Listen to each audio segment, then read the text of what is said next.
Hello friends, चलिए तो अपनी पहली क्लास कवर करते हैं क्योंकि इंट्रो वीडियो मैं आपके लिए डाल चुका हूँ। वो आपने देखी होगी क्योंकि वो ऐसा होता है ना, एक प्लान बनाना बहुत ज़रूरी होता है। अगर आप बिगर प्लान के किसी भी काम को करते हो तो फेल होने के चांसेस बढ़ जाते हैं। तो सबसे पहले प्लान और फिर उसका इम्प्लीमेंटेशन। ऐसे ही हमने सबसे पहले इंट्रो वीडियो बनाई, हमको क्या क्या कैसे कैसे क्या क्या कवर करना है। उसके बाद हम पहला चैप्टर यानी कि पहला एपिसोड इसका लेकर आया हूँ। तो छोड़ना मत, मैं फिर कह रहा हूँ 2x की स्पीड पर कैसे भी करके मतलब इसको फिनिश कर लेना। थोड़ा लेट हो गया है एग्ज़ाम के उससे, आपका जो एग्ज़ाम आने वाला है, लेकिन आने वाले एग्ज़ाम में जितने भी आगे एग्ज़ाम आ रहे हैं उसके लिए रामबाण ये साबित हो चुकी है। बुक हो सकती है, नहीं हो चुकी है पहले से ही। चलिए तो ये घटना सार अपनी अर्धवार से की पहले मैं आपको बता चुका हूँ इस चीज़ के बारे में। बिगर समय लिए सबसे पहले मैं चलूँगा इसके राष्ट्रीय घटनाओं पर। तो ये है अपना राष्ट्रीय घटनाक्रम, ये हमारा पहला चैप्टर होने वाला है। उसके बाद हम करेंगे यूपी स्पेशल, ठीक है। तो सबसे बड़ा पॉइंट जो इसमें पहले ही देखने को मिला है वो है कि 18वें लोकसभा चुनावों के बाद नरेंद्र मोदी लगातार तीसरी बार देश के प्रधानमंत्री बने हैं। तो सबसे पहले आपको ये पता होना चाहिए कि कौन सी बार बने हैं। पहला पॉइंट यहीं पर आपको बड़ा हो जाता है कि तीसरी बार बने, कौन सा टाइम बने बच्चों, तीसरी बार बने हैं, ये याद रखना, ठीक है। और 543 सीटों पर चुनाव हुए थे, ये भी आपको पता होना चाहिए। 545 सीटें होती हैं लोकसभा में चुनाव के लिए, लेकिन दो जो सीटें थी एंग्लो इंडियंस की वो इस आपको पता होगा कि संविधान संशोधन के द्वारा हटा दी गई हैं, यानी कि इनको अब इसमें शामिल नहीं किया गया है। तो 543 सीटों पर चुनाव हुआ था। आगे देखिए, तो ये डेट याद रखिएगा कि 9 जून 2024 को लगातार तीसरी बार भारत के प्रधानमंत्री के पद की शपथ ग्रहण की। तो ये डेट याद रखना भैया, 9 जून वाली, कि कौन सी डेट को करा इन्होंने, कौन सी डेट को है, 9 जून को है। उसके बाद पंडित नेहरू के बाद, किसके बाद, नेहरू के बाद लगातार तीसरी बार जो इन्होंने शपथ ली है वो दूसरे प्राइम मिनिस्टर बने हैं नरेंद्र मोदी। तो ये भी पॉइंट आपके लिए काम का है। जो पॉइंट मैंने हाईलाइट कर रखा है और स्टार मार्क कर रखा है उसको याद रखिएगा। जैसे कि मैंने 4 स्टार मार्क किए हैं इस टॉपिक पे, तो 4 स्टार मार्क का मतलब है कि ये टॉपिक आपके लिए बहुत ज़्यादा इंपॉर्टेंट है। लगभग 80 से 90% यहाँ से क्वेश्चन आउट होने के चांसेस हैं, ठीक है ना। तो ये आपको पता होना चाहिए। आगे आगे देखिए, आगे क्या कह रहा है, आगे कह रहा है कि पहली बार 26 मई 2014 को इन्होंने शपथ ली, उसके बाद 30 मई 2019 को ली, अब के बाद तीसरी बार इन्होंने फिर ग्रहण की है। ऐसे जो आपके जवाहरलाल नेहरू थे उन्होंने लगातार तीसरी बार जो कार्यकाल चुना था उनका 1952 में, 1957 में, 1962 में, ये भी आपको पता होना चाहिए, ठीक है। थोड़ा थोड़ा मतलब मेरे साथ पढ़ते हुए चलना, ऐसा ना लगे कि छूट गया है। अगर यहाँ से क्वेश्चन आता भी है कैसा है भी तो आप इसको टैकल कर ले जाएं, ओके। 24 में हुआ क्या, 18वीं लोकसभा के चुनाव थे। ये भी पूछ सकता है कि कौन सी नंबर की लोकसभा थी, तो 18वीं लोकसभा थी। 240 सीटें इसमें कुल किसने, भारतीय जनता पार्टी ने प्राप्त की। और पूर्ण बहुमत के लिए कितनी चाहिए हमको, 272 सीटें हमको मेजोरिटी के लिए चाहिए। तो पता होना चाहिए 293 सीटें इन्होंने मिलकर कर ली, यानी गठबंधन बनाकर 293 सीटें इन्होंने अपनी बना ली। तो 293 सीटें जब बना ली तो सरकार ही इन्होंने अपनी खड़ी कर दी, ठीक है। आगे देखिए, मोदी जो है स्वतंत्र भारत के 20वें प्रधानमंत्री बने हैं। तो यहाँ से क्वेश्चन पूछ सकता है कि स्वतंत्र भारत के कौन से प्रधानमंत्री के रूप में इन्होंने शपथ ग्रहण की है। तो 9 जून को जो शपथ ग्रहण की थी वो 20वें प्रधानमंत्री के रूप में शपथ ग्रहण की थी। आगे चलिए, आगे क्या कह रहा है, आगे कह रहा है कि प्रधानमंत्री मोदी के साथ 30 नेताओं ने कैबिनेट मंत्री, 5 ने राज्य मंत्री और 36 नेताओं ने राज्य मंत्री के पद के रूप में शपथ ग्रहण की। तो ये आपको थोड़ा बहुत पता होना चाहिए, ज़्यादा इसकी आवश्यकता है नहीं इतना सा करने की। लेकिन ये जो पॉइंट है ये आपके लिए काम का है। क्या है, जब प्रधानमंत्री मोदी शपथ ले रहे थे तो उस शपथ ग्रहण समारोह में कौन कौन शामिल हुआ था। तो बांग्लादेश की प्रधानमंत्री थी शेख हसीना, ये आई थी। और उसके बाद श्रीलंका के राष्ट्रपति रानिल विक्रमसिंघे, ये भी थे भैया जी। भूटान के पीएम सैरिंग टोब्गे भी थे। सेशल के उपराष्ट्रपति अहमद अफीक भी थे। मालदीव के राष्ट्रपति मोहम्मद मुइज़्ज़ू थे। मॉरिशस के प्रधानमंत्री प्रविंद जगन्नाथ थे। उसके बाद आपके नेपाल के प्रधानमंत्री पुष्प कमल दहल प्रचंड जी थे। कौन थे, पुष्प कमल दहल प्रचंड। तो ये थोड़ा थोड़ा आपको पता होना चाहिए, ताकि एक क्वेश्चन ऐसा पूछा था कभी एक बार कि मतलब निम्नलिखित में से कौन से प्रधानमंत्री के शपथ ग्रहण समारोह में शामिल नहीं थे। तो नहीं का क्वेश्चन था। तो ये आप एक बार आप देख के जाना कि यहाँ से क्वेश्चन आपके लिए बन सकता है।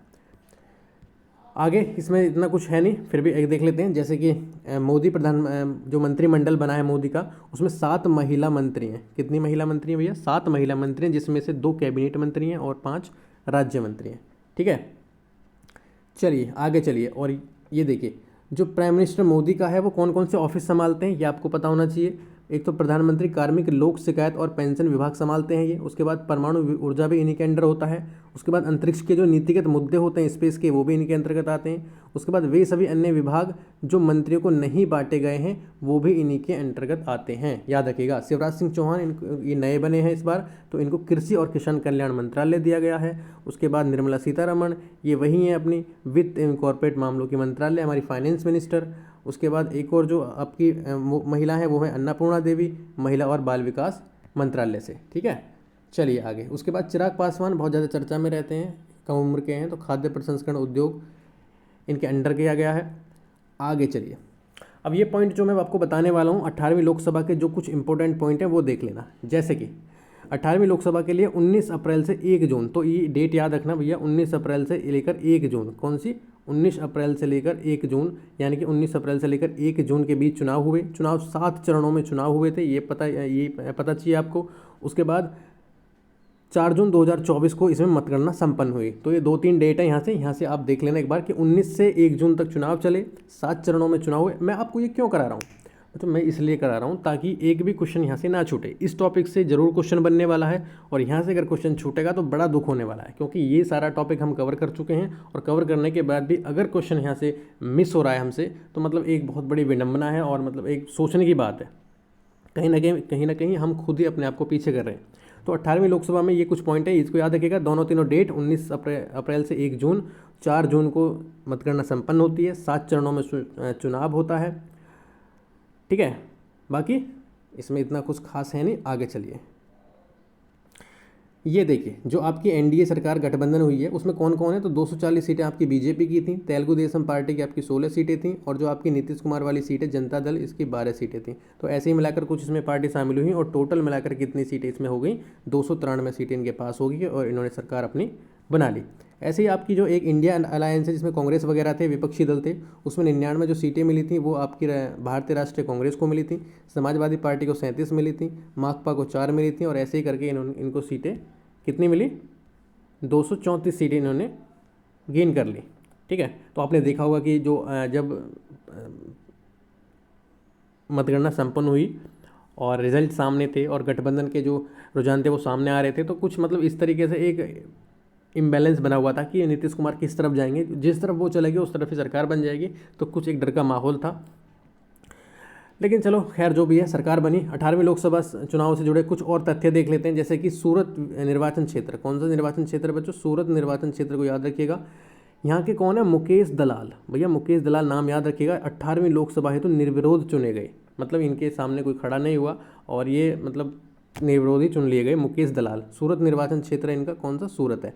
ठीक है, उत्तर प्रदेश के कौशाम्बी, यूपी स्पेशल वाले याद रखिएगा भैया। उत्तर प्रदेश के कौशाम्बी, एक बार कह रहा है कि उत्तर प्रदेश के कौशाम्बी निर्वाचन क्षेत्र से निर्वाचित समाजवादी पार्टी के पुष्पेंद्र सरोज, ये नाम याद रखना है भैया, पुष्पेंद्र सरोज 18वीं लोकसभा से सबसे युवा सांसद हैं। उम्र कितनी है? केवल 25 वर्ष 3 महीने की इनकी उम्र है।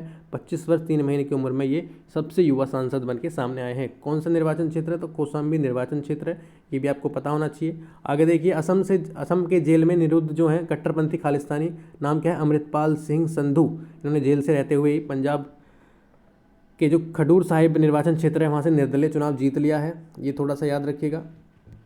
एक और पॉइंट देख लीजिए यहाँ पे, जैसे कि ये है मैंने लिख रखा है, जैसे कि लोकसभा की जो सीटें वो कहाँ कहाँ पर कितनी है, तो एक बार क्रोनोलॉजी आ जाती है कि कहाँ पर कितनी है। जैसे कि 80 आपकी यूपी में है, उसके बाद 48 आपकी महाराष्ट्र में है यूपी के बाद, फिर पश्चिम बंगाल में 42 हैं, उसके बाद 40 आपकी बिहार में है, उसके बाद 39 आपकी तमिलनाडु में है। तो ये भी आपको हल्का फुल्का पता होना चाहिए, क्रोनोलॉजी पूछ लेता है। आगे देखिए, 18वीं लोकसभा के लिए निर्वाचन 543 सांसद के लिए निर्वाचन हुए थे, जिसमें 74 महिलाएं थी। भैया याद रखिएगा, इस बार कितनी महिलाएं थी? 74 महिलाएं थी, जबकि जो हमारी 17वीं लोकसभा थी उसमें 78 महिलाएं थी, ये भी आपको पता होना चाहिए। ठीक है, सबसे ज़्यादा किसकी हैं? भाजपा की हैं। चलिए आगे, केंद्रीय मंत्री वीरेंद्र कुमार, या नाम याद रखना, केंद्रीय मंत्री वीरेंद्र कुमार। क्यों याद रखना है सर? इसलिए याद रखना ताकि 8वीं बार लोकसभा के लिए जहां निर्वाचित हुए वहीं केंद्रीय मंत्री पंकज चौधरी 7वीं बार लोकसभा के लिए निर्वाचित हुए। तो ये 8वीं बार लगातार निर्वाचित हुए हैं, मध्य प्रदेश के टीकमगढ़ से निर्वाचित हुए हैं। ये कौन? केंद्रीय मंत्री वीरेंद्र कुमार, इनके नाम रिकॉर्ड बना है। ठीक है, राहुल गांधी का भी याद रखिएगा भैया। राहुल गांधी का कैसे? उत्तर प्रदेश की रायबरेली तथा केरल की 2 सीटों से इन्होंने निर्वाचित हुए, और इन्होंने वायनाड सीट को छोड़ा और बरेली सीट को अपना लिया। ठीक है, क्योंकि एक ही सीट हम कैप्चर कर सकते हैं, 2 सीट पर चुनाव तो लड़ सकते हैं लेकिन 2 सीट पर रह नहीं सकते, ठीक है। उसके बाद 18वीं लोकसभा का गठन कब हुआ? 24 जून 2024 को। ये डेट याद रखना, 18वीं लोकसभा का जो गठन बन के हुआ है, सामने आई है, वो 24 जून 2024 को आई है। उसके बाद इसमें कुछ पॉइंट था, जैसे कि आपके जो एक प्रोटेम स्पीकर बनाए गए थे, कौन, क्या नाम था? भर्तृहरि मेहताब। ये कहाँ से थे? ये उड़ीसा से। कहाँ से थे? उड़ीसा से थे।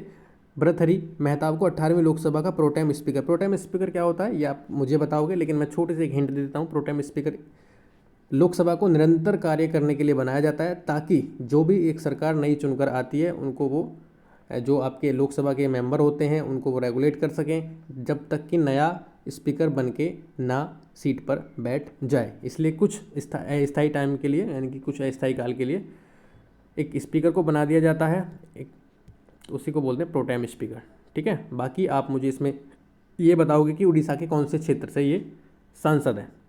आगे देखिए, भारतीय जनता पार्टी राजस्थान कोटा से जो आपके लगातार दूसरी बार आपके स्पीकर बने हैं, क्या नाम है? ओम बिरला। इनका भी नाम याद रखिएगा, 18वीं में भी थे और 17वीं में भी यही थे। तो ये कौन सी सीट से? राजस्थान के कोटा से ये लोकसभा सांसद हैं। चलिए, तो ये आपका यहाँ पर हो जाता है फिनिश। उसके बाद अगला टॉपिक आता है। नेक्स्ट टॉपिक का नाम क्या है ये देख लीजिए। तो नेक्स्ट टॉपिक का नाम है सर, आंध्र प्रदेश, उड़ीसा, अरुणाचल प्रदेश, सिक्किम में विधानसभा चुनाव के बाद नई सरकार का गठन हुआ है। कौन कौन से राज्यों में? तो एक तो आंध्र प्रदेश में, एक उड़ीसा में, और एक अरुणाचल प्रदेश में, और एक सिक्किम में नई विधानसभा चुनाव हुए हैं। और मतलब इसलिए थोड़ा सा ये कम इंपॉर्टेंट हो जाता है, क्योंकि लोकसभा चुनाव भी हुए हैं और ये चुनाव भी हुए हैं, तो क्वेश्चन जो पूछने के चांसेस हैं वो लोकसभा से ज़्यादा हैं। अगर लोकसभा चुनाव ना होते तो यहाँ से चांसेस बढ़ जाते पूछने के। ओके, तो फिर भी हम इसको एक बार ज़रूर देखेंगे ताकि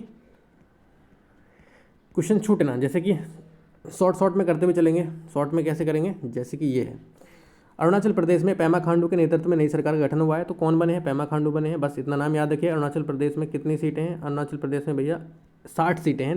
किसकी? विधानसभा की। बस, इससे ज़्यादा कुछ नहीं। आगे चलिए, 60 सीटें याद रखिएगा। कितनी सीटें हैं? 60 सीटें हैं। और एक पॉइंट, जैसे कि पेमा खांडू ने 13 जून 2024 को लगातार तीसरी बार राज्य के मुख्यमंत्री के पद पर शपथ ग्रहण की। किसके पद पर? मुख्यमंत्री के पद पर शपथ ग्रहण की है पेमा खांडू ने। कौन सी बार? तीसरी बार, ठीक है। आगे चलिए, आगे कुछ नहीं। आगे सिक्किम के बारे में। सिक्किम के बारे में क्या दे रखा है? ये है कि प्रेम सिंह तमांग, नाम याद रखिएगा, प्रेम सिंह तमांग। 32 सीट हैं सिक्किम में विधानसभा की। प्रेम सिंह तमांग यहाँ के सीएम बने हैं। कौन बने हैं? सीएम बने हैं। और कौन सी पार्टी से? सिक्किम क्रांतिकारी मोर्चा, याद रखिएगा। चलिए आगे चलिए, आगे देखिए आगे क्या कह रहा है। नेक्स्ट आंध्र प्रदेश की तरफ रुख करते हैं। तो आंध्र प्रदेश में कह रहा है कि आंध्र प्रदेश में चंद्रबाबू नायडू के नेतृत्व में सरकार का गठन हुआ है। किसके नेतृत्व में भैया? चंद्रबाबू नायडू के नेतृत्व में। आंध्र प्रदेश में 175 सीटें हैं। तो पहले तो ये आप जान लीजिए, 175 विधानसभा की सीटें आंध्र प्रदेश में, और चंद्रबाबू नायडू के नेतृत्व में यहाँ पर सरकार बनी है, ठीक है। चंद्रबाबू नायडू, ठीक है। इससे ज़्यादा कुछ नहीं पढ़ना है। आगे चलिए, बाकी अगर जितने हम पढ़ेंगे उतने ही हम भूलते हुए चलेंगे। उसके बाद उड़ीसा में मैंने पॉइंट में लिख दिया है कि मोहन चरण मांझी ने यहाँ पर सरकार बनाई है। 147 सीट उड़ीसा में है और बीजेपी में यहाँ पर सरकार बनी है। तो बीजेपी से है मोहन चरण मांझी, और 147 सीट हैं किसमें? उड़ीसा सदस्य विधानसभा के लिए 147 सीटें आवंटित की गई हैं और बीजेपी ने यहाँ पर सरकार बनाई। ये भी याद रखिएगा, मोहन चरण मांझी, ठीक है। आगे चलिए, बाकी इसमें कुछ खास है नहीं। नेक्स्ट है बांग्लादेश की प्रधानमंत्री शेख हसीना की भारत यात्रा। भैया अभी तो ऐसा हाल हो चुका है बांग्लादेश में कि भारत यात्रा का बांग्लादेश को छोड़कर ही भारत आना पड़ा। किसको? शेख हसीना को। लेकिन ये पीछे की न्यूज़ है तो देख लेते हैं। 21 से 22 जून 2024 पर भारत आई, मतलब 21 से 22 जून 2024 को भी भारत आई थी ये, और 9 जून को भी भारत आई थी, क्योंकि शपथ ग्रहण समारोह था। और एक बार फिर कल परसों ये फिर भारत आई हैं शरण लेने के लिए बांग्लादेश से, क्योंकि बांग्लादेश में हो चुका है तख्ता पलट। बस इतनी सी न्यूज़ थी, ये बतानी थी। बाकी आपकी जो छोटा सा पॉइंट जो काम का है वो ये है कि भारत और बांग्लादेश ने, किसने भैया? भारत और बांग्लादेश ने राजशाही और कोलकाता के बीच, आर और कोलकाता, आर राजशाही याद रखिएगा और कोलकाता याद रखना है, नई ट्रेन सेवा, जबकि चटगांव तथा कोलकाता के बीच नई बस सेवा शुरू करने की घोषणा की है।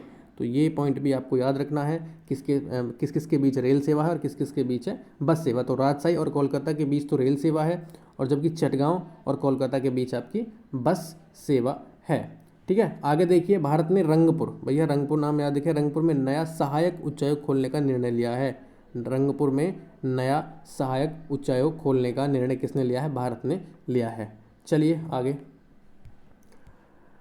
बाकी नेक्स्ट जैसे कि कोझिकोड, ये देखिए कोझिकोड, भारत का पहला यूनेस्को साहित्यिक शहर। तो एक बार यहाँ पर 3 से 4 से 5 से 6 जितने भी स्टार मार्क करने हो उतने कर लेना भैया जी, क्योंकि कोझिकोड भारत का पहला यूनेस्को साहित्य शहर घोषित हो चुका है। थोड़ा सा ब्लर हो रहा है लेकिन हम इसको पढ़ने की कोशिश करेंगे। केरल का कोझिकोड है भैया, किसका है? केरल का कोझिकोड 23 जून 2024 को आधिकारिक रूप से हो चुका है, पहला भारत का यूनेस्को साहित्य शहर घोषित हो चुका है। इससे पहले 23 में क्या था, ये कोझिकोड को यूनेस्को क्रिएटिव सिटीज़ नेटवर्क में साहित्यिक श्रेणी में स्थान मिला था। किसमें? क्रिएटिव सिटीज़ नेटवर्क की साहित्य श्रेणी में इसको स्थान मिला था। उससे पहले ही चले जाएँ तो 2012 में मूर्तियों के शहर से ये प्रसिद्ध था। 2012 में इसको मूर्तियों का शहर का टैग मिला था। ठीक है, चलिए आगे देखिए। अब यहाँ देखिए भैया, लोकसभा परीक्षा अनुचित साधन रोकथाम अधिनियम 2024। तो ये क्या है? ये वही है जिसकी वजह से आप दोबारा एग्ज़ाम दे रहे हैं, जिसको रोकने के लिए ये लाया गया है। ठीक है, ताकि आपको फिर तीसरी बार एग्ज़ाम ना देना पड़े और आप आसानी से अपनी जो नौकरी है उसको कैप्चर कर लें। तो मतलब धोखाधड़ी धांधली उसी के लिए ये लाया गया है। क्या है? केंद्र सरकार ने लोक परीक्षा अनुचित साधन रोकथाम अधिनियम 2024 को लागू कर दिया। लागू भी हो चुका है भैया। 21 जून 2024 को अधिसूचना जारी की गई। इसमें 3 डेट याद रखना, 6 फरवरी को लोकसभा में, 9 फरवरी को राज्यसभा में और 12 फरवरी को राष्ट्रपति की इसको मंजूरी मिल गई। तो 6, 9 और 12 तीनों डेट आपको ये पता होनी चाहिए। इसमें प्रावधान क्या है? प्रावधान ये है, अगर सरकारी परीक्षाओं में गड़बड़ी को रोकने के लिए इस कानून में 10 साल तक का कैद है भैया, 10 साल तक की कैद हो सकती है। तो याद रखिएगा, पेपर फर्रे ना लेकर जाएं। 10 साल तक की कैद से लेकर 1 करोड़ तक का जुर्माना है भैया, 1 करोड़ तक का जुर्माना है। ये कहाँ से वसूलेंगे? अपन लोगों के पास तो इतना होता भी नहीं है, लेकिन फिर भी आपको एक डर होना चाहिए कि 10 साल तक की कैद हो सकती है और 1 करोड़ का जुर्माना हो सकता है। आगे है कि सार्वजनिक परीक्षा में अनुचित साधनों का प्रयोग करने पर, मान लीजिए आपने कोई इलेक्ट्रॉनिक डिवाइस, घड़ी, ब्लूटूथ कुछ भी यूज़ करा है, तो आपको 3 से 5 वर्ष की सज़ा हो जाएगी भैया।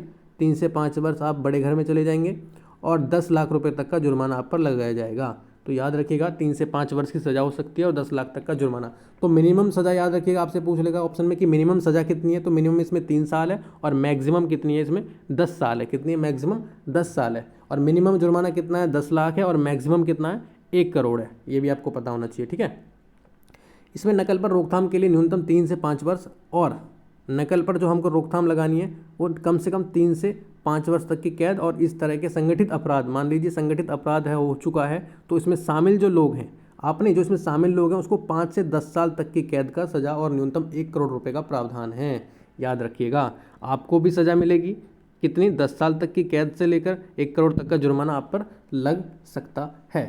चलिए आगे देखिए, इसमें कौन कौन है? यूपीएससी इसमें शामिल है, एसएससी को शामिल किया गया है, रेलवे, एनटीए, मतलब सारी जो परीक्षाएं कराती हैं इसमें वो शामिल कर ली गई हैं। ये आपको पता होना चाहिए। आगे देखिए, भुज एवं का स्मृति वन भूकंप क्या कह रहा है? ये कह रहा है कि भुज का स्मृति वन भूकंप स्मारक यूनेस्को के खूबसूरत संग्रहालयों में शामिल हो चुका है। क्या है सर ये? जरा ठीक से बता दीजिए। बिल्कुल वन लाइनर है और आपके लिए काम का है। क्या है?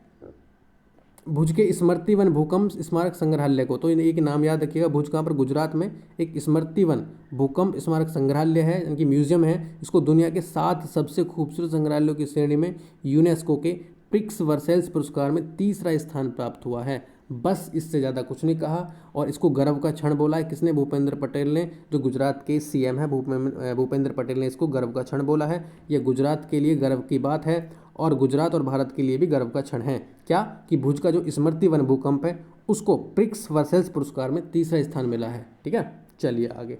बाकी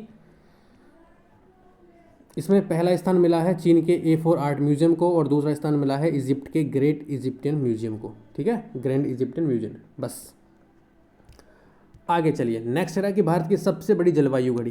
क्या करा है सर?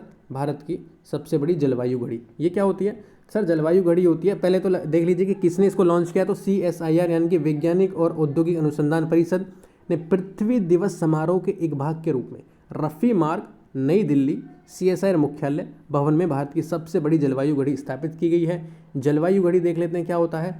एक घड़ी जो शून्य उत्सर्जन, यानी कि हमारी समय सीमा क्या है, 0 एमिशन तक पहुंचने के लिए महत्वपूर्ण समय विंडो की गिनती कराती है कि कब तक पहुंचना है, कितना हमारा एमिशन हो चुका है और कितना हमको करना चाहिए, कितना हमको कम करना चाहिए। ये सारी चीज़ें हमको रिमाइंडर जो कराती है वो जलवायु घड़ी है। ठीक है, चलिए आगे देखिए।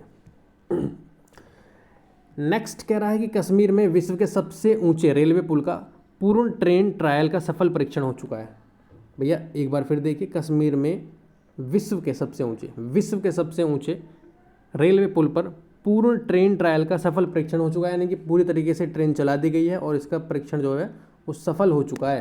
तो ये कहाँ से कहाँ तक है, तो संगलदान से लेकर रियासी तक 40 किलोमीटर के खंड पर मेमू ट्रेन का सफल परीक्षण हुआ। कौन सी ट्रेन, मेमू ट्रेन का। कहाँ से कहाँ तक, संगलदान से लेकर रियासी तक, यानी कि S2R याद रखिएगा। उसके बाद आगे क्या कह रहा है, नेक्स्ट कह रहा है कि जम्मू और कश्मीर के रियासी जिले में, तो ये जिला याद रखिएगा, रियासी जिले में बक्कल और कोरी के बीच, B2R, बक्कल और कोरी के बीच यह पुल 1.3 किलोमीटर लंबा, तो ये याद रखिएगा कितने किलोमीटर लंबा है, 1.3 किलोमीटर लंबा ये पुल है और 359 मीटर ऊपर ये स्थित है चिनाब नदी से। तो एक नदी भी याद रखिएगा भैया, नदी पूछ लेगा कौन सी नदी पर, तो चिनाब नदी पर है और कितनी ऊंचाई पर है, 359 मीटर ऊपर स्थित है। ठीक है, यह विश्व का सबसे ऊंचा एकल मेहराब वाला पुल है, ये भी थोड़ा याद रखिएगा कौन सा, एकल मेहराब वाला पुल है।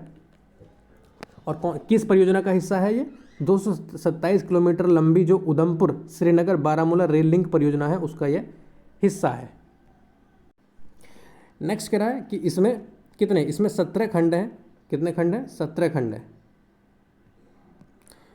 कितने खंड है इसमें, ये रहा, इसमें 17 खंड हैं जिनमें से मुख्य मेहराब 467 मीटर लंबा है। जो मेन मेहराब है इसका, मेहराब यानी कि ऐसे जो होता है, ये आर्क पुल है, तो ये कितने मीटर लंबा है, ये 467 मीटर लंबा है, जो इसे अपनी तरह का सबसे लंबा खंड बनाता है।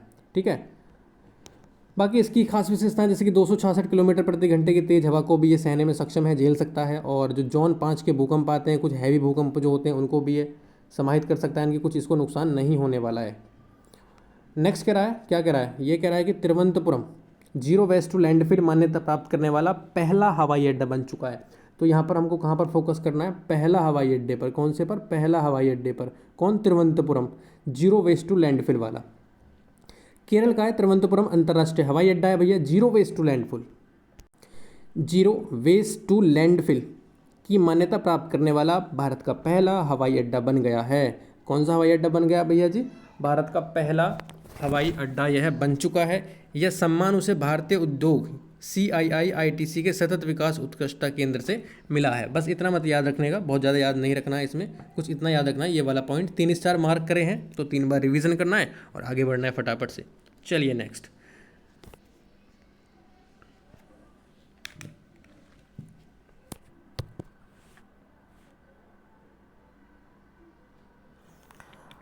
आगे कह रहा है WHO ने हैदराबाद स्थित राष्ट्रीय भारतीय चिकित्सा विरासत संस्थान को दी मान्यता। किसके लिए मान्यता दी है WHO ने, तो WHO ने एक मान्यता दी है, किसको दी है पहले ये हम देख लेते हैं। हैदराबाद में स्थित है क्या,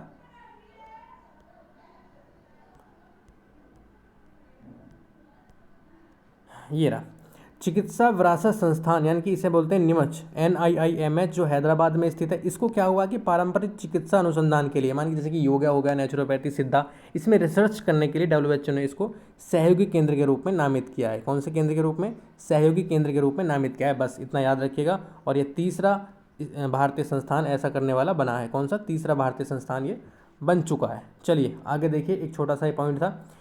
नेक्स्ट है कि DD किसान चैनल द्वारा AI एंकर कृषि और भूमि लॉन्च कर दिए गए हैं। तो DD किसान चैनल याद रखिएगा, दूरदर्शन जो है आपका, उसके द्वारा AI यानी कि आर्टिफिशियल इंटेलिजेंस जो एंकर बनाए गए हैं, जो न्यूज़ आपको पहुंचाएंगे आप तक, वो है कृषि और भूमि। तो दोनों याद रखिएगा, 1 लाइनर न्यूज़ है, 2 बार स्टार मार्क करना, 2 बार रिविजन करना और तुरंत से फटाफट आगे बढ़ना। ठीक है, ये देखिए AI एंकर पेश करने वाला DD किसान देश का पहला सरकारी चैनल बन चुका है। सरकारी चैनल की बात है भैया, वैसे तो हो चुका है पहले भी, क्योंकि हमने उड़ीसा में पढ़ा था। इससे पहले देखिए कि AI एंकर पेश करने वाला DD किसान देश का पहला सरकारी चैनल बन चुका है। आगे देखिए नेक्स्ट करा है बिहार का नागी और नकटी पक्षी अभ्यारण्य। क्या है सर, बिहार का नागी और नकटी पक्षी अभ्यारण्य जो है वो रामसर स्थल घोषित हो चुका है। क्या हो चुका है, रामसर स्थल घोषित हो चुका है। केंद्रीय पर्यावरण जलवायु परिवर्तन मंत्रालय ने बिहार के नकटी, नाम याद रखिएगा, पूछ लेगा कि कहाँ का है, और नागी, तो दोनों याद रखिएगा, नकटी और नागी को क्या कर दिया है, रामसर स्थल की सूची में इनको डाल दिया गया है। दोनों स्थल जो है वो मानव निर्मित है, नेचुरल नहीं है, याद रखना, मानव निर्मित है, नेचुरल नहीं है। जो बिहार के जमुई जिले के झाझावन क्षेत्र में स्थित है। कहाँ पर? जो बीपीएससी वाले हैं वो भी याद रखिएगा, और जो बिहार से जितने भी एग्ज़ाम आपके होने वाले हैं वो भी याद रखना, और जो आपके सेंट्रल के एग्ज़ाम है वो भी याद रखना, और उत्तर प्रदेश के जितने भी एग्ज़ाम आने वाले हैं वो भी इसको याद रखना है, क्योंकि उत्तर प्रदेश का पड़ोसी स्टेट है। अभी भी कितने हो चुके हैं रामसर स्थल? बिहार में 3 हो चुके हैं, याद रखना ये। उससे पहले बिहार के बेगूसराय स्थित कंवर झील को, उससे पहले जो कंवर झील है बिहार की, उसको रामसर स्थल घोषित किया गया था। अब और 2 और हो चुके हैं, तो कितने हो गए टोटल मिलकर? 3 हो चुके हैं। अभी भारत में कितनी संख्या होगी रामसर स्थलों की? तो भारत में होगी 82, जो तीसरे स्थान पर है, याद रखिएगा। अभी भारत में रामसर स्थल बनकर कितने हो चुके हैं? 82 हो चुके हैं। वर्ल्ड की बात करें, जैसे कि रामसर साइटों की हम देखें तो जैसे कि विश्व में कितने हैं, तो विश्व में सबसे ज़्यादा है यूके में, यानी कि यूनाइटेड किंगडम ब्रिटेन में 175 हैं। उसके बाद मैक्सिको में 144 हैं। उसके बाद इंडिया और चाइना में बराबर बराबर हैं 82 और 82। चलिए आगे देखिए नेक्स्ट क्या कह रहा है। नेक्स्ट कह रहा है कि श्रीनगर को विश्व शिल्प नगर का दर्जा, श्रीनगर को विश्व शिल्प नगर का दर्जा। क्या कह रहा है? श्रीनगर को विश्व शिल्प नगर का दर्जा। बड़ी न्यूज़ है जी सर। विश्व शिल्प परिषद WCC द्वारा जून 2024 में श्रीनगर को विश्व शिल्प शहर का दर्जा प्रदान किया गया है। तो ये आपको पता होना चाहिए। हल्का सा पॉइंट है, ज़्यादा बड़ा नहीं है, लेकिन हाँ इतना है कि आपके एग्जाम में आ गया तो छूटना नहीं चाहिए। श्रीनगर को विश्व शिल्प नगर का दर्जा मिला है। किसने दिया है? विश्व शिल्प परिषद ने ये दर्जा इसको दिया है। उससे पहले किसको मिल चुका है? श्रीनगर से पहले जयपुर को मिल चुका है, मल्लपुरम को मिल चुका है, मैसूर को मिल चुका है, और उसके बाद यह चौथा शहर बना है इस तरीके का दर्जा प्राप्त करने वाला। ठीक है, कौन सा शहर? चौथा। एक बार देख लीजिए, जैसे कि श्रीनगर, जयपुर है, मल्लपुरम है, मैसूर है, फिर बना है श्रीनगर, देश का चौथा शहर है। श्रीनगर को 2021 में शिल्प के लिए यूनेस्को द्वारा क्रिएटिव सिटीज़ के रूप में भी मान्यता दी गई थी। 2021 में हम जानते हैं, जब हमने पढ़ा था कि श्रीनगर को क्रिएटिव सिटीज़ ऑफ यूनेस्को के रूप में भी मान्यता दी गई है।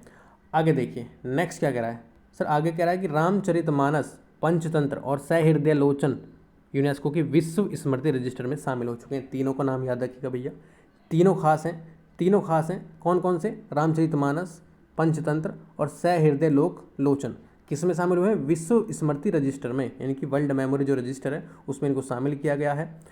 Memory of the world register में इनको शामिल किया गया है। आगे देखिए, जैसे कि यूनेस्को द्वारा मान्यता प्राप्त 20 दस्तावेजी धरोहरों में शामिल कुछ महान कृतियाँ हैं, जैसे कि सुल्ताना का सपना, रोकेया हुसैन की नारीवादी काल्पनिक उपन्यास है।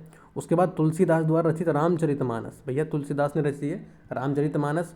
विष्णु शर्मा का पंचतंत्र है, और आनंदवर्धन का है सहृदय लोचन। बस इतना याद रखना, इससे ज़्यादा कुछ नहीं। आगे चलिए, एक पॉइंट और है। 1992 में ये यूनेस्को द्वारा शुरू की गई एक अंतर्राष्ट्रीय पहल है। कौन सी? मेमोरी ऑफ रजिस्टर वाली जो है। चलिए आगे देखिए, बाकी इसमें कुछ खास ऐसा है नहीं। फटाफट से नेक्स्ट चलते हैं आगे की तरफ। आगे कह रहा है कि भारत लगातार 6ठे वर्ष वैश्विक इंटरनेट शटडाउन रिपोर्ट में शीर्ष पर रहा है। बस ये न्यूज़ है, न्यूज़ से ज़्यादा कुछ नहीं। कितने मामले थे ये बस एक बार देख लेना कि 116 मामले थे 2023 में इंटरनेट शटडाउन के। कहाँ पर? भारत में सबसे ज़्यादा। कितने? सबसे ज़्यादा। 6ठे वर्ष भी लगातार शीर्ष शटडाउन में ये शीर्ष पर रहा है, लेकिन एक उपलब्धि तो इसने हासिल कर ली। चलो, शीर्ष पर कहाँ पर रहा है? ये शटडाउन में, इंटरनेट मामलों के शटडाउन में। नेक्स्ट कह रहा है, आगे कह रहा है कि भारतीय वायुसेना द्वारा भीष्म पोर्टेबल अस्पताल का सफल परीक्षण। कौन सा? भारतीय वायुसेना द्वारा भीष्म पोर्टेबल अस्पताल का सफल परीक्षण। इंपॉर्टेंट है, यूपी स्पेशल के लिए खास है। जैसे कि देख लीजिए कहाँ पर, इंडियन एयरफोर्स ने इसको किया है। किसने? इंडियन एयरफोर्स ने, आगरा के मल्लपुरा ड्रॉपिंग जोन में। ये जोन याद रखना, आगरा मत याद रखना, आगरा तो ठीक है, लेकिन मल्लपुरा ड्रॉपिंग जोन जो है इसको याद रखना। 14 मई 2024 को किया गया है। इसका क्या है? ये भीष्म पोर्टेबल अस्पताल। पोर्टेबल माने यहाँ से वहाँ भी ले जाया जा सकता है, मोबाइल अस्पताल बोलते हैं इसको अगर आसान भाषा में बोले। देश में ही विकसित क्यूब के आकार का, आकार क्या है भैया? क्यूब का आकार है। इससे पहले पोर्टेबल अस्पताल को विशेष शक्तिशाली पैराशूट की सहायता से विमान या हेलीकॉप्टर अथवा ड्रोन से कहीं भी सुदूर इलाके में उतारा जा सकता है। ठीक है, ऐसा हॉस्पिटल है जिसको कहीं से कहीं भी आपदा आ रखी है, कुछ भी हो रखा है, कहीं पर इमरजेंसी है, तो उस अस्पताल को हेलीकॉप्टर द्वारा कहीं भी उतारा जा सकता है। इसकी सहायता के साथ 200 लोगों को चिकित्सा सहायता उपलब्ध कराई जा सकती है। ये भी याद रखिएगा। 720 किलोग्राम वजनी है ये। कितना? 720 किलोग्राम वजन का ये पोर्टेबल हॉस्पिटल है। और बस इसमें ज़्यादा इतना कुछ खास है नहीं, बाकी ये कुछ इम्पोर्टेंट नहीं है, सभी पता है क्या क्या एक हॉस्पिटल में क्या क्या चीज़ें होती हैं, एक्सरे वगैरह, ब्लड वगैरह सब मिलता है। नेक्स्ट देखिए आगे कह रहा है कि वनाग्नि को रोकने के लिए उत्तराखंड का पिरुल पैसे कमाओ मिशन, कहाँ का है भैया? उत्तराखंड का है। कौन सा है? पिरुल पैसे कमाओ। पिरुल पैसे कमाओ मिशन कहाँ का है? उत्तराखंड का है। वनाग्नि को रोकने के लिए क्या है ये देख लेते हैं। तो पिरुल पैसे कमाओ मिशन की शुरुआत हुई है कब? 8 मई 2024 को रुद्रप्रयाग जिले से। तो ये डिस्ट्रिक्ट याद रखना, रुद्रप्रयाग जिले से शुरू हुआ है। 50 रुपये किलो के हिसाब से पिरुल खरीदा जाएगा। पिरुल क्या होता है सर? पहले तो पिरुल पता होना चाहिए। तो पिरुल क्या है? पिरुल का तात्पर्य है पहाड़ों में पाए जाने वाले चीड़ के पेड़। पहाड़ों में जो चीड़ के पेड़ मिलते हैं, आपने देखे होंगे, उनको बोलते हैं पिरुल की सूखी पत्तियां। वनों की आग के लिए सबसे बड़ा कारण होती हैं। वनों में आग लगने के लिए जो उनकी पत्तियां होती हैं चीड़ के पेड़ों की, उनको पिरुल बोला गया है। और वो आग लगने के लिए सबसे ज़्यादा सुभेद्य होती हैं, और इसी के लिए वो इकट्ठा कर ली जाएँ या फिर वो गवर्नमेंट के पास आ जाएँ सब, इसके लिए रिसाइकलिंग करने के लिए ये योजना शुरू की गई है। 50 रुपये किलो के हिसाब से वो ख़रीदा जाएगा, ताकि वहाँ पर जो वनों में आग लगने की जो संभावना है, जो आग लगने की जो घटनाएं हैं, उनको कम किया जा सके। ओके, नेक्स्ट की तरफ चलते हैं। भारत विश्व का तीसरा सबसे बड़ा सौर ऊर्जा उत्पादक बन चुका है। यानी कि सोलर रेडिएशन से जो हम ऊर्जा उत्पादन करते हैं, सूर्य किरण से जो हम एनर्जी बनाते हैं, उसमें भारत तीसरे स्थान पर आ चुका है। किसको पीछे छोड़ा है? बस पॉइंट में याद रखना, जापान को पीछे छोड़ दिया। और 2015 में भारत यहाँ पर 9वें स्थान पर था इसमें, अब कि 2023 में तीसरे स्थान पर आ चुका है। एक बड़ी उपलब्धि हमने हासिल की है। पहले स्थान पर यहाँ पर चाइना है और दूसरे स्थान पर यहाँ पर यूएसए है। ठीक है, पहले स्थान पर चाइना और दूसरे स्थान पर यहाँ पर यूएसए। चलिए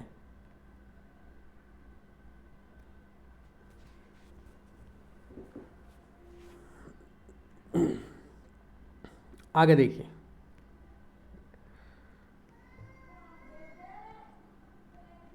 एक पॉइंट ये याद रखना, इसमें क्या पॉइंट है कि 2023 में वैश्विक बिजली उत्पादन में सौर ऊर्जा का योगदान 5.5% था 2023 में, और 2023 में अपनी कुल बिजली उत्पादन का अभी कितना 5.8% सौर ऊर्जा से पैदा करता है। कौन? वैश्विक रुझान की बात करें तो 5 से 8% जो हम करते हैं, 5.8% सौर ऊर्जा से हम अपनी बिजली पैदा करते हैं। ठीक है, ये पूछ लेता है क्योंकि ये पूछा गया किसके बारे में, ये आपका परमाणु ऊर्जा के बारे में ऐसा पूछा गया था आपसे। होप अगर मैं देखूं तो ये इसमें भी पूछ सकता है, सौर ऊर्जा में।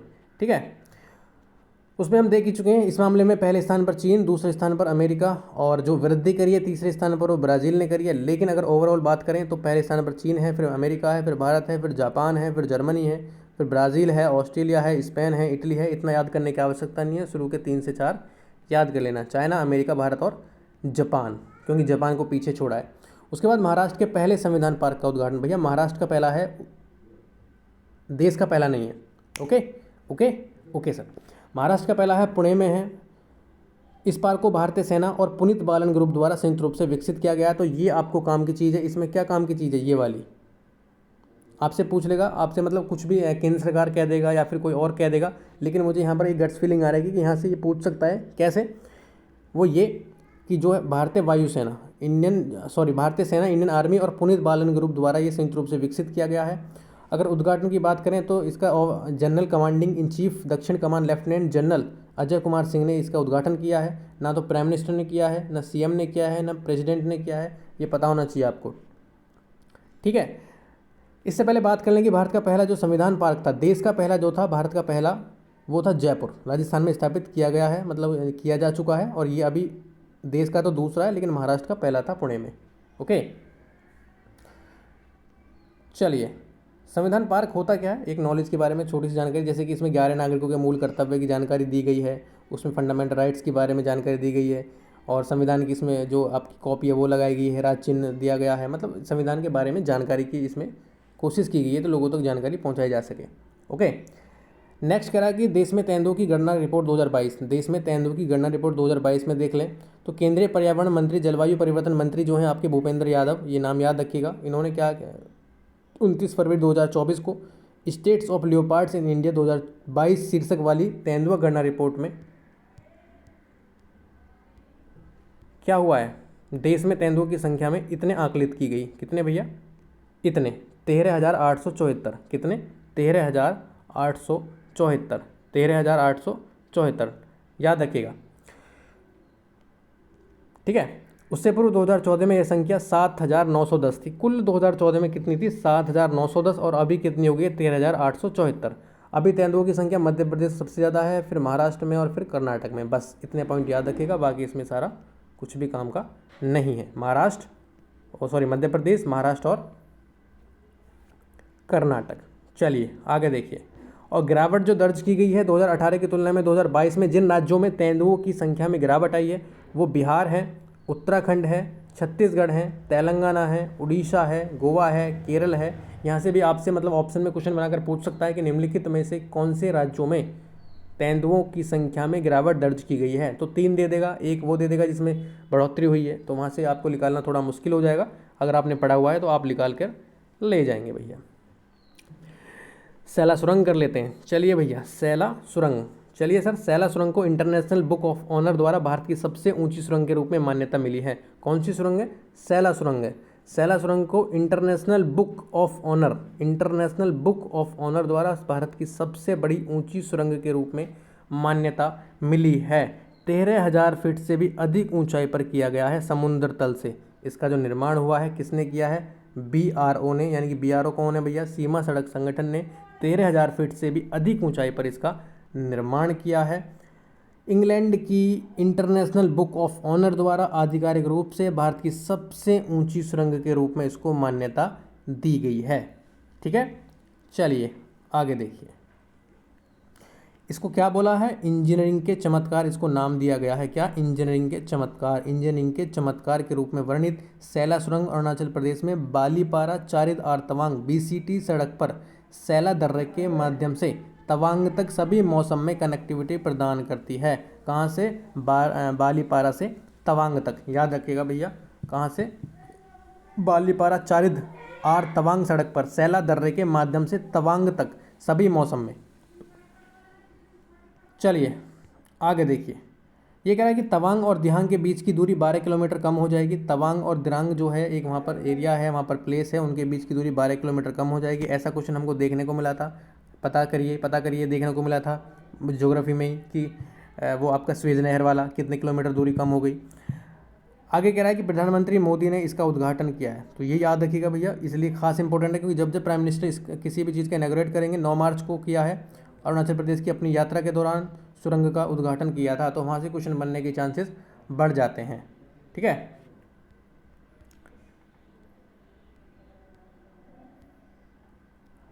अगला क्या है? नेक्स्ट है ये आपका इनसैट। क्या है सर? उपग्रह इनसैट 3DS का सफल परीक्षण। तो नाम याद रखिएगा, उपग्रह इनसैट 3DS, उपग्रह इनसैट 3DS का सफल परीक्षण। कह रहा है कि इसरो की तीसरी पीढ़ी का है। 3DS का मतलब है इसमें तीसरी जनरेशन है इसका, 3 का मतलब यहाँ पर तीसरी जनरेशन है। इनसैट 3DS सफलतापूर्वक अपनी कक्षा में स्थापित हो चुका है भैया। किसके द्वारा छोड़ा गया? GSLV F14। याद रखिएगा, GSLV F14 से उपग्रह को आंध्र प्रदेश के श्रीहरिकोटा से 17 फरवरी 2024 को प्रक्षेपित किया गया है। इसमें याद करने का चीज़ सिर्फ इतना है, by GSLV F14 INSAT 3DS इसका नाम है। और क्या काम करेगा? पृथ्वी की सतह, महासागरों की निगरानी, पर्यावरण, मौसम से जुड़ी गतिविधियों पर नज़र रखेगा। बस मैच्योर बॉयज़ GSLV। इसरो प्रमुख S सोमनाथ के अनुसार मैच्योर बॉयज़ GSLV इसको नाम दिया गया है भैया, मैच्योर बॉयज़ GSLV। चलिए, इनसैट 3DS उपग्रह 2274 किलोग्राम वजनी है। ये वजन याद रखिएगा, 2274 किलोग्राम इसका वजन है। कार्यकाल इसका 10 वर्ष है, 10 वर्ष तक ये अपना काम करेगा। चलिए आगे कह रहा है कि मराठाओं के 12 किले यूनेस्को की विश्व धरोहर सूची के लिए नामित हो चुके हैं। मराठाओं के 12 किले विश्व धरोहर सूची के लिए नामित हो चुके हैं। कितने किले हैं भैया? 12 किले हैं। किसके? मराठाओं के हैं। तो एक तो वन लाइनर यहीं से बन जाएगा कि किसके किले, कितने किले हैं, तो 12 किले हैं। लेकिन अगर नाम भी याद करने को आ जाएँ तो एक बार बस मेरे साथ रीडिंग लगा लो। 12 घटक महाराष्ट्र के सलेहर, शिवनेरी, लोहागढ़, खंडेरी, रायगढ़, राजगढ़, प्रतापगढ़, स्वर्णदुर्ग, पनहाला, विजयदुर्ग, सिंधुदुर्ग, तमिलनाडु में जिंजी किला भी शामिल हैं। चलिए बस इसमें इतना ही याद रखना, बाकी बहुत ज़्यादा याद करने की आवश्यकता है नहीं। नेक्स्ट देखिए फटाफट से। फारसी भाषा को नई शास्त्रीय भाषा का दर्जा, क्लासिकल लैंग्वेज का दर्जा मिला है। किसको मिला है भैया? फारसी भाषा को यह दर्जा प्राप्त हुआ है। क्या है ये? 15 जनवरी 2024 को तेहरान में विदेश मंत्री एस जयशंकर ने कहा कि नई शिक्षा नीति 2020 के तहत फारसी भाषा को 9 शास्त्रीय भाषाओं, 9 क्यों है, वैसे तो 6 हैं सर क्लासिकल लैंग्वेज, 9 इसलिए बोला गया है क्योंकि 2 और प्रस्तावित हैं फारसी के बाद, तो इसलिए इसको 9 बोला गया है। ठीक है, आगे देखिए, फारसी एक इंडो यूरोपीय भाषा है। क्या है भैया? फारसी एक इंडो यूरोपीय भाषा है। यह मुख्य रूप से ईरान में रहने वाली फारसी लोगों द्वारा बोली जाती है। अब शास्त्रीय भाषाएं देख लेते हैं। तो शास्त्रीय भाषाओं का पैमाना क्या होता है, किसको शास्त्रीय भाषा बोला जाएगा? तो कम से कम 1500 से 200 वर्ष तो इनका 1500 से 2000 वर्ष पुराना इतिहास होना चाहिए। यानी कि यह भाषा जो होनी चाहिए वो 1500 से 2000 वर्ष तक पुरानी होनी चाहिए और इसका उपयोग साहित्यिक ग्रंथों में किया जाना चाहिए, यानी कि साहित्यिक ग्रंथों में ये दर्ज होनी चाहिए। ठीक है, अभी क्या है, संविधान की 8वीं जो अनुसूची है उसमें 6 भाषाओं को शास्त्रीय भाषा का दर्जा मिला हुआ है, जिसमें 2004 में सबसे पहले तमिल को मिला था। उसके बाद ठीक है 2005 में किसको मिला था? संस्कृत भाषा को मिला था। ये भी आपको क्रोनोलॉजी पता होनी चाहिए कब किसको मिला है। 2008 में कन्नड़ को मिला था, फिर तेलुगु को भी 2008 में मिला था, फिर 13 में किसको मिला है? मलयालम को मिला है, और 14 में आपको उड़िया भाषा को मिला है, और अभी किसको मिल चुका है? और अभी मिला है फारसी भाषा को। ठीक है, आगे देखेंगे तो राष्ट्रीय शिक्षा नीति 2020 के अनुसार बात करें तो भाषा के अलावा जो ये शास्त्रीय भाषाएं हैं उसमें पाली को, फारसी को और प्राकृत को क्या था? शास्त्रीय भाषा का दर्जा दिए जाने का प्रस्ताव शामिल था, जिसमें से फारसी को मिल चुका है और पाली और प्राकृत अभी प्रोसेस में है। नेक्स्ट देखिए, आगे कह रहा है कि Boeing India engineering and technology centre का उद्घाटन। अगर इतनी बड़ी सेंटर का उद्घाटन भैया भारत में होगा तो क्वेश्चन तो बनेगा, इसलिए मैंने एक ही मार्क स्टार करा है। एक बार जरूर रिवीजन कर लेना, ताकि चलता चलता भागते भागते क्या कह देंगे, भागते भूत की लंगोटी आपके हाथ में आई जाए। तो ऐसा क्वेश्चन पूछ सकता है। कर्नाटक के बेंगलुरु में, बच्चों कर्नाटक के बेंगलुरु में बी मारेनहल्ली में, ये नाम याद रखिएगा, बी मारेनहल्ली। अगर एग्ज़ाम का दिमाग ही ज़्यादा ही ख़राब हो रहा है एग्जामिनर का तो ये बी मारेनहल्ली दे देगा, अगर ठीक ठाक है थोड़ा बहुत है तो वो बेंगलुरु ही देगा, और उससे भी ठीक है तो वो कर्नाटक देगा। ठीक है, चलिए, तो क्या किया है, कर्नाटक के बेंगलुरु के बी मारेनहल्ली में बोइंग इंडिया इंजीनियरिंग एवं टेक्नोलॉजी सेंटर का उद्घाटन किया गया है। कैंपस 43 एकड़ में फैला हुआ है, 1600 करोड़ रुपए की लागत से बना है। बस इससे ज़्यादा इसमें कुछ नहीं करना है। ओके, छोटा सा पॉइंट यहाँ में साथ में है, बोइंग सुकन्या कार्यक्रम, यानी कि इसमें क्या है कि उद्देश्य इसका ये है कि देश भर से लड़कियों को देश के बढ़ते विमानन क्षेत्र में प्रवेश समर्थन करना, यानी कि जो आपका विमानन क्षेत्र है, एरोप्लेन्स वाला क्षेत्र है, हवाई क्षेत्र है, उसमें लड़कियों को आगे बढ़ाना है और लड़कियों को उसमें शामिल करना है, उसमें उनको आत्मनिर्भर बनाना है, उसमें प्रौद्योगिकी में, इंजीनियरिंग में, गणित में, इन क्षेत्रों में कौशल सिखाना है। तो इसी के लिए बोइंग सुकन्या कार्यक्रम इन्होंने लॉन्च किया है। चलिए नेक्स्ट देखिए, आगे की तरफ चलते हैं बिना किसी देरी के। और ये उच्च शिक्षा पर अखिल भारतीय सर्वेक्षण, नेक्स्ट क्या है बच्चों? उच्च शिक्षा पर अखिल भारतीय सर्वेक्षण, इसको बोलते हैं all India survey on higher education.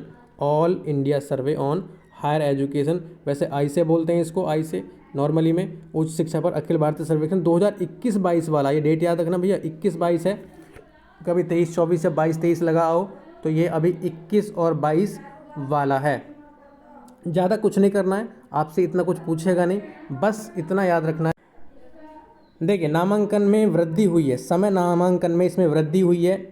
Examiner का दिमाग थोड़ा सा अच्छा रहेगा तो आपसे मतलब यही पूछेगा, और ज़्यादा मतलब लड़लड़ा के आएगा, खाना वाना नहीं मिलेगा तो ये आपको ये परसेंटेज वगैरह पूछ सकता है, लेकिन किसी काम की नहीं है। बोझ बढ़ाने से कुछ नहीं होगा, वैसे मैं बता चुका हूँ। उच्च शिक्षा में कुल नामांकन 21-22 में लगभग 4.3 करोड़ हो गया है। कितना हो गया है? 4.33 करोड़ हो चुका है। ठीक है, आगे देखिए, सभी श्रेणियों में नामांकन में वृद्धि हुई है, बस इतना आपको पता होना चाहिए। आगे चलिए, वृद्धि ही हुई है, कमी कहीं पर दर्ज नहीं हुई है जहाँ तक मुझे लग रहा है।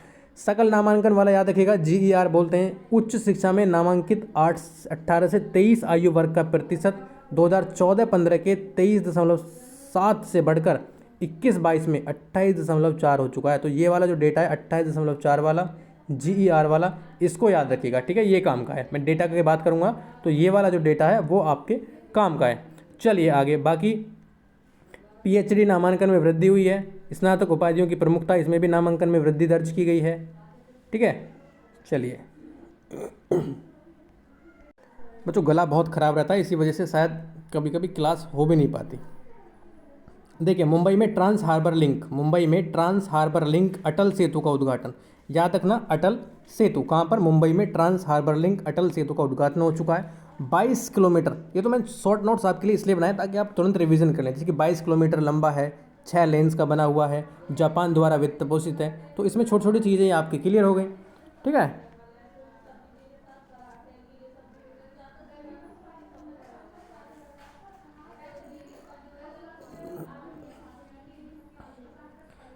चलिए, प्रधानमंत्री नरेंद्र मोदी द्वारा Mumbai trans harbour link HTML का उद्घाटन किया गया। इसके आधिकारिक तौर पर अटल सेतु नहावा सेवा सी लिंक के रूप में भी माना जाता है। याद रखिएगा, इसको HTML बोलते हैं, यानी कि मुंबई ट्रांस हार्बर लिंक भी बोलते हैं, और आधिकारिक तौर पर बात करें तो इसको अटल सेतु नहावा सेवा सी लिंक प्रोजेक्ट भी बोला जाता है इसको, ठीक है। जो देश में समुद्र पर बना सबसे लंबा सेतु है, समुद्र पर बना सबसे लंबा सेतु है, मुंबई से नवी मुंबई। याद रखिएगा, मुंबई से नवी मुंबई है, मुंबई से नई मुंबई को जोड़ने वाला यह हार्बर लिंक 22 किलोमीटर एक विशाल समुद्री पुल है। 22 किलोमीटर लंबा एक विशाल समुद्री पुल है, देश में समुद्र पर बना सबसे लंबा सेतु है। अटल सेतु भारत का सबसे लंबा पुल होने के साथ साथ सबसे लंबा समुद्री पुल भी है। एक तो सबसे लंबा पुल भी है और एक सबसे लंबा समुद्री पुल भी है, दोनों को याद रखिएगा। 21.8 किलोमीटर लंबा 6 लेन वाला पुल है, ओके।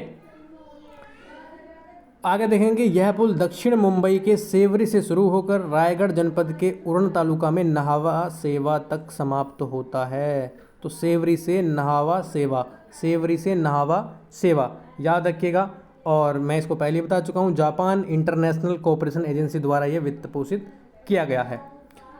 चलिए आगे देखिए, चलिए स्वच्छ सर्वेक्षण 2023 रिपोर्ट, एक इम्पोर्टेंट रिपोर्ट है भैया, बहुत ज़्यादा फेमस है, बहुत ज़्यादा इंपॉर्टेंट है। 3 मार्क स्टार कर लीजिए, 4 मार्क कर लीजिए, 5 मार्क कर लीजिए, 3, 4, 5 जितनी बार रिवीजन हो सके उतनी बार रिवीजन करना। 8वीं रिपोर्ट है, कौन सी रिपोर्ट है? 8वें नंबर की रिपोर्ट है। 4477 शहरों को शामिल किया गया है। कितने शहरों को? 4477 शहरों को इसमें शामिल किया गया है। 61 छावनी शामिल हैं भैया, 61 छावनी शामिल हैं जिसमें, और 88 गंगा किनारे शहर शामिल हैं। तो यहाँ से पूछ लेगा आपसे, 61 छावनी, 88 गंगा किनारे शहर हैं इसमें। बात करें 1 लाख से अधिक जनसंख्या श्रेणी में, मध्य प्रदेश का इंदौर लगातार 7वीं बार, वन लाइनर वाले याद रखिएगा, अलर्ट हो जाना भैया, इंदौर लगातार 7वीं बार भारत का सबसे स्वच्छ शहर घोषित किया गया है। एक खास बात और है कि इंदौर के साथ साथ इस बार सूरत को भी पहला स्थान मिला है, यानी कि इंदौर और सूरत दोनों पहले स्थान पर हैं इस बार 1 लाख से अधिक जनसंख्या वाले में। तो 20 शहर देख लेते हैं 1 लाख से अधिक वाले। जैसे कि इंदौर सबसे पहले स्थान पर है, सबसे ज़्यादा स्कोर है, उसके बाद सूरत है, उसके बाद नवी मुंबई है, उसके बाद विशाखापट्टनम है। बस ये याद रखिएगा, 1, 2, 3 और 4। दूसरा स्थान किसी को नहीं मिला है, पहला मिला है, तीसरा मिला है और चौथा मिला है। आपसे यहाँ से पूछ सकता है कि दूसरा स्थान निम्नलिखित में से किसको मिला है, तो ऑप्शन जो आपका डी होगा उसमें होगा कि निम्नलिखित में से किसी को भी नहीं, ठीक है। यहाँ पर अलर्ट करना है, इस तरीके के क्वेश्चन पूछता है आपका जो कमीशन होता है, ठीक है। तो ये चारों याद रखने, क्या क्या? इंदौर, सूरत, नई मुंबई और विशाखापट्टनम। और आगे बात करेंगे हम इसमें 1 लाख से कम जनसंख्या वाले, क्योंकि वो थे 1 लाख से ज़्यादा वाले और ये हैं 1 लाख से कम वाले। इसमें सासवड़ जो महाराष्ट्र में है, पाटन जो छत्तीसगढ़ में है और लोनावाला जो महाराष्ट्र में है। तो SPL याद रखिएगा बच्चों, क्या याद रखना है? SPL, 1 लाख से कम वाले में SPL आ जाएगा, यानी कि सासवड़, पाटन और लोनावाला। छावनी की बात कर लेते हैं, तो छावनी में देख लीजिए जो आपकी महू कैंट है, कहाँ से? महू कैंट, उसको सबसे नंबर 1 स्कोर मिला है। महू कैंट मध्य प्रदेश में, शायद महू कैंट को सबसे ज़्यादा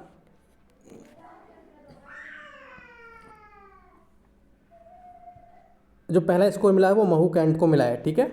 उसके बाद देवलाली कैंट है और उसके बाद अहमदाबाद है। आप महू बताओगे मुझे देखिए कि महू कहाँ पर है, मध्य प्रदेश में, छत्तीसगढ़ में या महाराष्ट्र में, कहाँ पर है? गूगल करके आप ये मुझे कमेंट बॉक्स में ज़रूर बताओगे, ठीक है। उसके बाद शीर्ष 10 सबसे स्वच्छ गंगा शहर, शीर्ष 10 सबसे स्वच्छ गंगा शहर की सूची में इसमें यूपी स्पेशल है, यूपी स्पेशल, यूपी में इसमें दबदबा रहा है। तो वाराणसी, प्रयागराज, बिजनौर, इसमें नंबर ऊपर के तीनों जो VPB हैं आपके, वो तीनों अव्वल रहे हैं, यानी कि सबसे पहले वाराणसी रहा है स्वच्छ गंगा शहरों में, फिर प्रयागराज रहा है, फिर बिजनौर रहा है। कौन? वाराणसी, प्रयागराज और बिजनौर। आगे चलिए, सबसे ज़्यादा जो सर्वश्रेष्ठ प्रदर्शन करा है कौन से राज्यों ने करा है स्वच्छता में? तो इसमें महाराष्ट्र ने करा है, फिर मध्य प्रदेश ने, फिर छत्तीसगढ़ में, यानी कि MMC याद रखिएगा, MMC ने सर्वश्रेष्ठ प्रदर्शन किया है। शीर्ष 10 राज्यों में किसने? महाराष्ट्र ने, मध्य प्रदेश ने और फिर आपका छत्तीसगढ़ ने। उत्तर प्रदेश 9वें स्थान पर रहा है, कौन से स्थान पर? यूपी इसमें 9वें स्थान पर रहा है और 2266.87 इसका स्कोर रहा है। स्कोर भी आपको पता होना चाहिए। ओके, चलिए नेक्स्ट आगे देखिए। सबसे कम जो प्रदर्शन करा है, सबसे खराब जो प्रदर्शन करा है, वो 27वें नंबर पर है आपका अरुणाचल प्रदेश, 26वें नंबर पर मिजोरम और 25वें नंबर पर आपका राजस्थान इसमें शामिल था। नेक्स्ट देखिए, सबसे स्वच्छ राज्य पुरस्कार जो मिला है वो आपके महाराष्ट्र को मिला है। याद रखना, चंडीगढ़ को सफाई मित्र सुरक्षित शहर, यहाँ से 3 से 4 मार्क स्टार कर लेना भैया, 3 मार्क कर लेना, 3 बार रिवीजन जरूर करना है। चंडीगढ़ को क्या मिला है? सफाई मित्र सुरक्षित शहर में इसको पुरस्कार दिया गया है। आगे बात करें, वाराणसी को सबसे स्वच्छ गंगा शहर का सम्मान मिला है, देख चुके हैं। उसके बाद कचरा मुक्त शहरों की स्टार रेटिंग में भैया 5 मार्क जरूर स्टार कर लेना, जितना स्टार इसकी बात कर रहा है। 5 स्टार क्वेश्चन है और 5 स्टार शहर के रूप में सम्मानित किया गया है नोएडा को, जो उत्तर प्रदेश का नोएडा है उसको, ठीक है, 5 स्टार शहर के रूप में सम्मानित किया गया है। ओके, इसमें इसकी थीम क्या थी? नया संकल्प नया प्रकल्प, ये भी आपको पता होना चाहिए। नया संकल्प नया प्रकल्प, और नाम इसको आवाज़ दी है किसने? कैलाश खेर ने। नेक्स्ट है कि भारत का पहला एक्सरे पोलिरोमीटर उपग्रह सफलतापूर्वक लॉन्च हो चुका है। क्या है भैया? भारत का पहला है तो इसलिए इंपॉर्टेंट है। एक्सरे पोलैरोमीटर उपग्रह सफलतापूर्वक लॉन्च हो चुका है। जनवरी 2024 को पहला एक्सरे पोलिरोमीटर उपग्रह एक्सपोसैट, नाम क्या है इसका? एक्सपोसैट को सफलतापूर्वक प्रक्षेपित किया जा चुका है।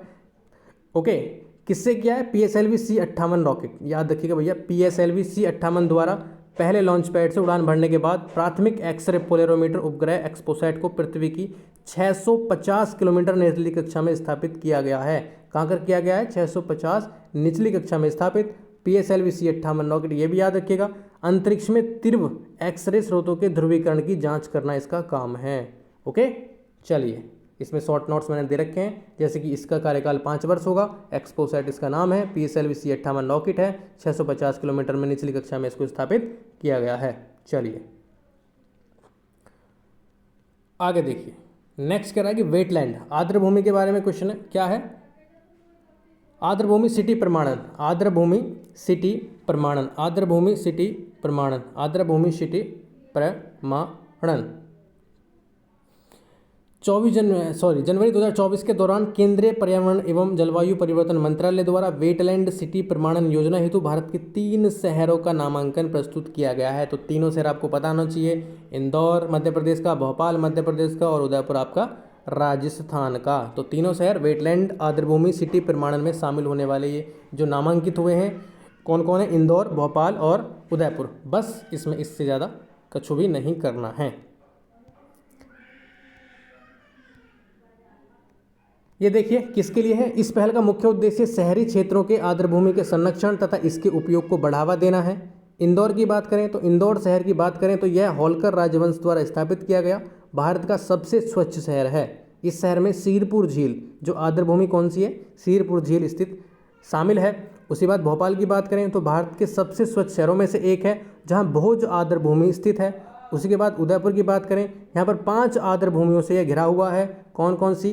पिछोला, फतेह सागर, रंग सागर, स्वरूप सागर और दूध तलाई। तो 5 को नाम याद रखिएगा, इसी के एवज में इसको ये सिटी प्रमाणन में शामिल किया गया है। ओके, आगे कह रहा है कि भैया पार्वती, काली, सिंध, चंबल, लिंक परियोजनाओं के लिए त्रिपक्षीय समझौता हुआ है। किस किस के बीच हुआ? एक तो पार्वती नदी, काली सिंध नदी और चंबल लिंक नदी जो है, चंबल नदी, उसमें लिंक परियोजना के लिए समझौता हुआ है। त्रिपक्षीय समझौता है जिसमें मध्य प्रदेश सरकार है, राजस्थान सरकार है और आपकी सेंट्रल गवर्नमेंट है। तो मध्य प्रदेश, राजस्थान और सेंट्रल गवर्नमेंट के बीच ये समझौता हुआ है। 75,000 करोड़ रुपए का बजट इसमें डाला गया है। पार्वती, काली सिंध, चंबल लिंक परियोजना जो है वो त्रिपक्षीय समझौता है। 75,000 करोड़ रुपए की संशोधित ये समझौता है। ओके, किस किस के बीच हुआ है देख चुके हैं। उससे पहले इस परियोजना पर खर्च होने वाली राशि 90% तो केंद्र सरकार देगी और 10% आपकी राज्य सरकार इसका वहन करेगी। ओके, नेक्स्ट देखिए आगे। आगे कह रहा है कि पेंच टाइगर रिजर्व भारत का पहला डार्क स्काई पार्क। भैया डार्क स्काई पार्क का मतलब क्या है? काला स्काई पार्क क्या? नहीं, महाराष्ट्र में पेंच टाइगर रिजर्व PTR भारत का पहला और एशिया में 5वां डार्क स्काई पार्क है। तो पहले तो पॉइंट ये याद रखना, महाराष्ट्र में है पेंच टाइगर रिजर्व, भारत का तो पहला है लेकिन एशिया का 5वां है। ठीक है, भारत का पहला और एशिया का 5वां है। भारत के प्रमुख टाइगर रिजर्व में से एक पेंच टाइगर रिजर्व 2 राज्यों में है, महाराष्ट्र और मध्य प्रदेश में स्थित है, यह सीमा पर है दोनों की। डार्क स्काई पार्क क्या होता है सर? डार्क स्काई पार्क होता है एक ऐसा क्षेत्र जो आमतौर पर किसी पार्क या वेधशाला के आसपास होता है। यहाँ कृत्रिम प्रकाश प्रदूषण को सीमित करता है, मतलब कोई भी आर्टिफिशियल यहाँ पर प्रकाश नहीं पहुँचेगा, सिर्फ वहाँ पर लाइट पहुँचेगी तो वो नेचुरल लाइट होगी जो सन की होगी कभी, बाकी कोई भी कृत्रिम प्रकाश यहाँ पर नहीं दिखाई देगा, ठीक है, इसलिए इसको डार्क स्काई पार्क बोला गया है। नेक्स्ट कह रहा है कि IUCN द्वारा पहली बार हिमालयन वुल्फ का मूल्यांकन, IUCN द्वारा पहली बार हुआ है हिमालयन वुल्फ का मूल्यांकन, तो इसलिए काम का भी है, ओके। जैसे कि असुरक्षित अंतर्राष्ट्रीय प्राकृतिक संरक्षण एवं IUCN की रेड लिस्ट के तहत पहली बार हिमालयन वुल्फ का मूल्यांकन किया गया है, जिसको वल्नरेबल श्रेणी में वर्गीकृत किया गया है। कौन सी श्रेणी में? असुरक्षित यानी कि वल्नरेबल में। बस आगे चलिए नेक्स्ट। प्रधानमंत्री मोदी ने तालाबीरा थर्मल पावर प्रोजेक्ट की आधारशिला रखी है, तो बस प्रधानमंत्री मोदी ने रखी है तो इसलिए काम का है। तालाबीरा नाम याद रखना, पावर प्रोजेक्ट कहाँ पर है? ये उड़ीसा के संबलपुर में, याद रखिएगा, ठीक है। 3 फरवरी 2024 को उड़ीसा के संबलपुर में। कितना है कितना नहीं है इसके बारे में आपको इतनी नॉलेज शायद नहीं होनी चाहिए। 27,000 करोड़ से अधिक लागत की निर्मित होगी। बस एक बार देख ले, प्रारंभिक चरण में 2400 मेगावाट क्षमता शामिल है, दूसरे चरण में 800 करोड़ रुपए से अधिक के निवेश के साथ 800 मेगावाट, तो टोटल मिलाकर कर लेना 2400 और 800 कितने होते हैं? 3200 मेगावाट की परियोजना है। महाराष्ट्र के सांगली क्या करा है? महाराष्ट्र के सांगली जिले में नए अटपाड़ी संरक्षण रिजर्व की घोषणा।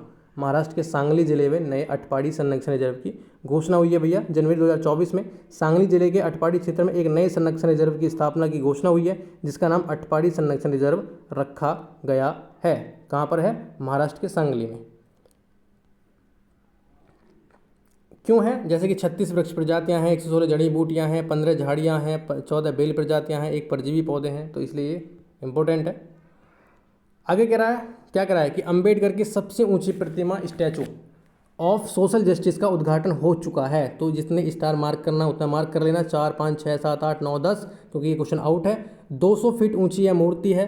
प्राइम मिनिस्टर ने नहीं किया है, प्रेसिडेंट ने नहीं किया है। इंपॉर्टेंट इसलिए है, प्राइम मिनिस्टर ने नहीं किया है, ना तो प्रेसिडेंट ने इसका उद्घाटन किया ना प्राइम मिनिस्टर ने। तो विजयवाड़ा के स्वराज मैदान में क्या मुख्यमंत्री जो है आंध्र प्रदेश के जगनमोहन रेड्डी ने विजयवाड़ा के स्वराज मैदान में 19 जनवरी 2024 को डॉक्टर भीमराव अंबेडकर की 206 फीट ऊंची कांस्य प्रतिमा का उद्घाटन किया है। तो कौन सी प्रतिमा है? कांस्य प्रतिमा, ठीक है। आगे चलिए नेक्स्ट। किसने बनाया है इसको? स्टैचू ऑफ सोशल जस्टिस नाम वाली इस मूर्ति का निर्माण मूर्तिकार राम सुतार ने बनाया है। किसने भैया? राम सुतार ने बनाया है, जिसने सरदार पटेल की मूर्ति बनाई थी। ओके, चलिए आगे।